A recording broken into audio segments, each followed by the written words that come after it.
আকাশবাণী খবর পড়ছি বার্তাপ্রদীপ মিত্র। প্রথমে বিশেষ বিশেষ খবর। প্রধানমন্ত্রী নরেন্দ্র মোদী বলেছেন, সরকার 12 বছর ধরে দেশের যুব, মহিলা ও কৃষকদের স্বার্থ রক্ষায় নিরলসভাবে কাজ করে চলেছে। প্রধানমন্ত্রী সুরক্ষিত মাতৃত্ব অভিযানের 10 বছর পূর্তি উপলক্ষে স্বাস্থ্য ও পরিবার কল্যাণমন্ত্রী জেপি নাড্ডা আজ দেশব্যাপী বিশেষ অনুষ্ঠানের সূচনা করতে চলেছেন। কেন্দ্রীয় স্বরাষ্ট্রমন্ত্রী অমিত শাহ আজ নতুন দিল্লিতে স্থলবন্দর পরিচালন ব্যবস্থা এলপিএমএস এর সূচনা করবেন। মধ্যপ্রদেশের ইন্দোরে আজ আন্তর্জাতিক ব্রিক্স কৃষি সম্মেলন শুরু হয়েছে। ভারত রাষ্ট্রসংঘের নিরাপত্তা পরিষদের বৈঠকে আবারও পাকিস্তানের তীব্র সমালোচনা করেছে। মার্কিন যুক্তরাষ্ট্রের এক আদালত H-1B ভিসা আবেদনের জন্য ধার্য $1 লক্ষ মার্কিন অর্থমূল্য বেআইনি বলে রায় দিয়েছে। আসছি বিস্তারিত খবরে। দেশের যুব, মহিলা ও কৃষকদের স্বার্থ রক্ষার জন্য তার সরকার গত 12 বছর ধরে নিরলসভাবে কাজ করেছে বলে জানিয়েছেন প্রধানমন্ত্রী নরেন্দ্র মোদী। সমাজ মাধ্যমের এক বার্তায় তিনি বলেন, 140 কোটি নাগরিকের আশীর্বাদ ও দেশ আগে এই মূল নীতিকে সামনে রেখে সরকার বিশ্বাস, উন্নয়ন ও জনকল্যাণের জন্য কাজ করে চলেছে। এই প্রচেষ্টার ফলেই পরিকাঠামো ক্ষেত্রে থেকে ডিজিটাল বিপ্লব সব ক্ষেত্রেই ভারত সারা বিশ্বে এক অগ্রণী শক্তি হিসেবে উঠে এসেছে বলেও তিনি উল্লেখ করেন। উন্নত ভারতের পথে এগিয়ে যেতে তার সরকার সেবা, সুপ্রশাসন ও সমৃদ্ধির লক্ষ্যে কাজ করে যাবে বলে শ্রী মোদী মত ব্যক্ত করেন। প্রধানমন্ত্রী নরেন্দ্র মোদী বলেছেন, গত 12 বছরে সবকা সাথ সবকা বিকাশের আদর্শে অনুপ্রাণিত হয়ে ধারাবাহিক প্রচেষ্টার মাধ্যমে দেশ একটি শক্তিশালী ও আত্মনির্ভর ভারত গঠনের পথে এগিয়ে চলেছে। একটি সংস্কৃত শোক উদ্ধৃত করে প্রধানমন্ত্রী বলেন, জাতি গঠনের কাজে সরকারের সবচেয়ে মূল্যবান সম্পদ হল নিষ্ঠা ও সেবার মনোভাব। তিনি আরও বলেন, যে ব্যক্তি অন্যের কল্যাণে ঈর্ষান্বিত না হয়ে সৎ ও মহৎ কাজ সম্পাদন করেন, প্রকৃত অর্থে তাকেই জ্ঞানী বলা যায়। প্রধানমন্ত্রী সুরক্ষিত মাতৃত্ব অভিযানের সফল 10 বছর পূর্তি উপলক্ষে কেন্দ্রীয় স্বাস্থ্য ও পরিবার কল্যাণমন্ত্রী জেপি নাড্ডা আজ দেশব্যাপী বিশেষ অনুষ্ঠানের সূচনা করতে চলেছেন। দেশের সমস্ত গর্ভবতী মহিলাকে বিনামূল্যে নিশ্চিত, উন্নত এবং সুসংহত প্রসব পূর্ববর্তী সেবা পৌঁছে দিতে 2016 সালের 9 জুন প্রধানমন্ত্রী নরেন্দ্র মোদী এই অভিযানের সূচনা করেছিলেন। আজকের অনুষ্ঠানে কেন্দ্রীয় স্বাস্থ্যমন্ত্রী 75 টাকার একটি বিশেষ স্মারক মুদ্রা এবং 5 টাকার ডাক টিকিট প্রকাশ করবেন। কেন্দ্রীয় স্বরাষ্ট্রমন্ত্রী অমিত শাহ আজ নতুন দিল্লিতে ল্যান্ডপোর্ট ম্যানেজমেন্ট সিস্টেম বা স্থলবন্দর পরিচালন ব্যবস্থা এলপিএমএস এর সূচনা করবেন। সরকারের স্মার্ট বর্ডার ব্যবস্থা রূপায়ণের অঙ্গীকারের উদ্যোগ হিসেবে এই পদক্ষেপ। এর আওতায় প্রযুক্তি নির্ভর ব্যবস্থার সাহায্যে সীমান্ত পারে বাণিজ্য ও যাত্রী চলাচলের নিরাপত্তা সুনিশ্চিত করা ও স্বচ্ছতা বজায় রাখা সম্ভব হবে। আধুনিক প্রযুক্তি নির্ভর সীমান্ত পরিচালন ব্যবস্থায় এটি এক যুগান্তকারী পদক্ষেপ। স্বরাষ্ট্রমন্ত্রী এই উপলক্ষে মেঘালয়ের ডাউকি এবং ত্রিপুরার শ্রীমন্তপুর স্থলবন্দরে নবনির্মিত বাসস্থানেরও উদ্বোধন করবেন। হ্যাম্পটন স্কাই রিয়েলিটি লিমিটেডের বিরুদ্ধে অর্থ তোলচুপের একটি মামলার তদন্তে এনফোর্সমেন্ট নির্দেশালয় ইডি পাঞ্জাব, উত্তরপ্রদেশ এবং জাতীয় রাজধানী দিল্লির 6টি স্থানে তল্লাশি অভিযান চালাচ্ছে।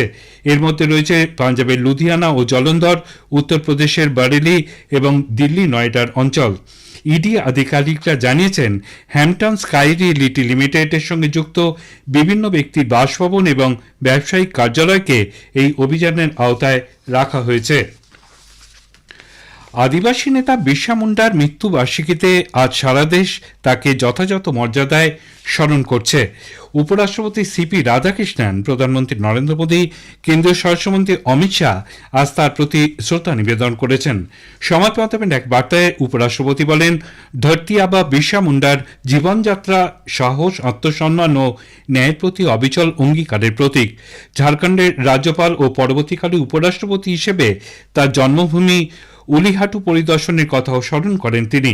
প্রধানমন্ত্রী নরেন্দ্র মোদী স্বাধীনতা সংগ্রামী বিরসা মুন্ডার আত্মত্যাগ দিবসে তার প্রতি শ্রদ্ধা নিবেদন করে বলেন, জল, জঙ্গল ও জমি রক্ষার লক্ষ্যে বিরসা মুন্ডার অদম্য সাহসিকতার সঙ্গে বিদেশি শাসনের বিরুদ্ধে লড়াই করেছিলেন।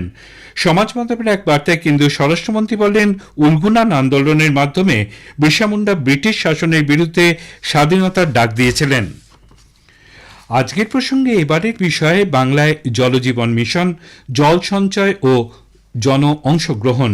আকাশবাণী সংবাদ বিভাগ আয়োজিত অনুষ্ঠানটি শুনবেন আজ রাত 8টায় গীতাঞ্জলি ডিটিএইচ বাংলা ও আকাশবাণী সংবাদ সোশ্যাল মিডিয়া প্ল্যাটফর্মে। এই খবর শুনছেন আকাশবাণী থেকে। আমাদের সংবাদ শুনে যাচ্ছে ইউটিউব চ্যানেল আকাশবাণী সংবাদ বাংলা, ফেসবুক ও ইনস্টাগ্রাম আকাশবাণী সংবাদ কলকাতা এবং এক্স হ্যান্ডেল এআইআর নিউজ কলকাতাতে। মধ্যপ্রদেশের ইন্দোরে আজ আন্তর্জাতিক ব্রিক্স কৃষি সম্মেলন শুরু হয়েছে। চলবে 13 জুন পর্যন্ত। সম্মেলনে 21টি দেশের কৃষিমন্ত্রী, ঊর্ধ্বতন আধিকারিক ও বিশেষজ্ঞরা অংশ নিচ্ছেন।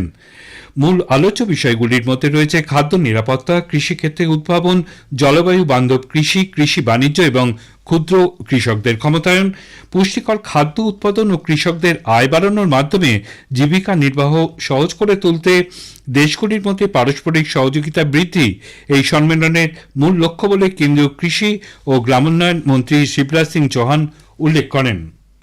खाद्य सुरक्षा, पोषण और आजीविका। खाद्य सुरक्षा सुनिश्चित करनी है, भरपूर खाद्यान्न मिले, सुरक्षित और पौष्टिक भोजन, और किसान की आय भी बढ़े और जीवन स्तर में भी सुधार हो। कृषि व्यापार और सहयोग, ये प्राथमिकता। एक दूसरे देश में व्यापार की संभावनाएं भी बढ़े और सहयोग भी बढ़े, आपस में निवेश भी आए, टेक्नोलॉजी का आदान प्रदान भी हो, बाजार तक पहुंच भी आसान बने एक दूसरे देश में, ताकि मिलकर एक साझा प्रगति को बढ़ावा दे सके। 12 জন অংশগ্রহণকারী দেশগুলির কৃষিমন্ত্রীদের মধ্যে একটি বিশেষ বৈঠক হওয়ার কথা। এতে ক্ষুদ্র কৃষক, নারী ও যুবকদের মাধ্যমে খাদ্য নিরাপত্তার উপর আলোকপাত করা হবে। ভারত রাষ্ট্রসংঘের নিরাপত্তা পরিষদের বৈঠকে আবারও পাকিস্তানের তীব্র সমালোচনা করেছে। রাষ্ট্রসংঘে ভারতের স্থায়ী প্রতিনিধি পি হরিশ বলেছেন, পাকিস্তানের নাগরিকদের মধ্যে ধর্মের নামে ভারত বিদ্বেষী মনোভাব জিইয়ে রাখার জন্য ইসলামাবাদ সব রকম উদ্যোগ নিয়েছে। তিনি বলেন, ইসলামাবাদ ভারত সম্পর্কে অসত্য ছড়ানোর উদ্দেশ্যে সে দেশের মদতপুষ্ট সন্ত্রাসবাদী গোষ্ঠীদের ফিতনা আল হিন্দুস্তান বলে সম্বোধন করছে। শ্রী হরিশ আরও বলেন, ইসলামাবাদ নতুন দিল্লিকে অহেতুক দোষারোপ করার চেষ্টা চালিয়ে যাচ্ছে। তিনি পাকিস্তানের রাজনৈতিক কাঠামো এবং প্রশাসনের উপর সামরিক বাহিনীর কর্তৃত্বের বিষয়টি তুলে ধরে বলেন, সাম্প্রতিককালে যে সাংবিধানিক সংশোধন করা হয়েছে তার মুখ্য উদ্দেশ্য হল প্রশাসনের উপর সামরিক বাহিনীর আধিপত্য বজায় রাখা।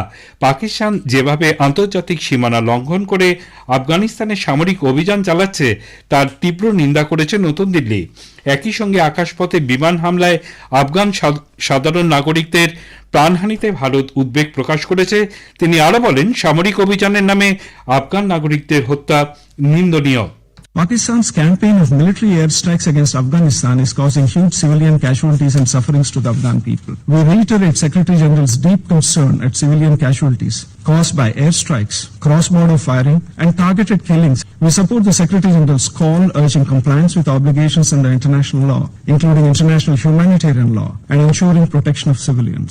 Such unconscionable acts of violence are a blatant assault on Afghanistan's sovereignty and a threat to the region's peace and stability. India strongly condemns the airstrikes on Afghan territory, which are flagrant violations of international law and the UN Charter and the principle of state sovereignty. মার্কিন যুক্তরাষ্ট্রে H-1B visa আবেদনের জন্য ধার্য $1 লক্ষ অর্থমূল্য বেআইনি বলে রায় দিয়েছে সে দেশের এক যুক্তরাষ্ট্রীয় বিচারক। ম্যাসাচুসেটসের বস্টনে অবস্থিত মার্কিন ডিস্ট্রিক্ট কোর্টের বিচারক লিও সেরোকিন এক রায়ে বলেন, কংগ্রেসের প্রয়োজনীয় অনুমোদন ছাড়াই H-1B ভিসা আবেদনের ওপর এই কর আরোপ করা হয়। মার্কিন যুক্তরাষ্ট্রে বসবাসকারী প্রবাসী ভারতীয়দের অধিকার নিয়ে কাজ করার সংগঠনগুলি এই সিদ্ধান্তকে স্বাগত জানিয়েছে। ইরান ও ইসরায়েলের একে অপরের বিরুদ্ধে হামলা বন্ধ করার ঘোষণা করেছে। মার্কিন রাষ্ট্রপতি ডোনাল্ড ট্রাম্প প্রথমে এই ঘোষণা করেন।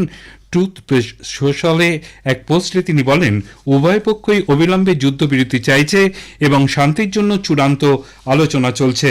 এদিকে ইরানের সশস্ত্র বাহিনীর সদর দপ্তর জানিয়েছে, চুক্তি লঙ্ঘন করলে তারা ইসরায়েলকে সমুচিত জবাব দেবে। শেষ করার আগে খবরের বিশেষ অংশ আরেকবার। প্রধানমন্ত্রী নরেন্দ্র মোদী বলেছেন, সরকার 12 বছর ধরে দেশের যুব, মহিলা ও কৃষকদের স্বার্থ রক্ষায় নিরলসভাবে কাজ করে চলেছে। প্রধানমন্ত্রী সুরক্ষিত মাতৃত্ব অভিযানের 10 বছর পূর্তি উপলক্ষে স্বাস্থ্য ও পরিবার কল্যাণ মন্ত্রী জেপি নাড্ডা আজ দেশব্যাপী বিশেষ অনুষ্ঠানের সূচনা করতে চলেছেন। কেন্দ্রীয় স্বরাষ্ট্রমন্ত্রী অমিত শাহ নতুন দিল্লিতে স্থলবন্দর পরিচালন ব্যবস্থায় LMPS এর সূচনা করবেন। খবর এখনকার মতো শেষ হল।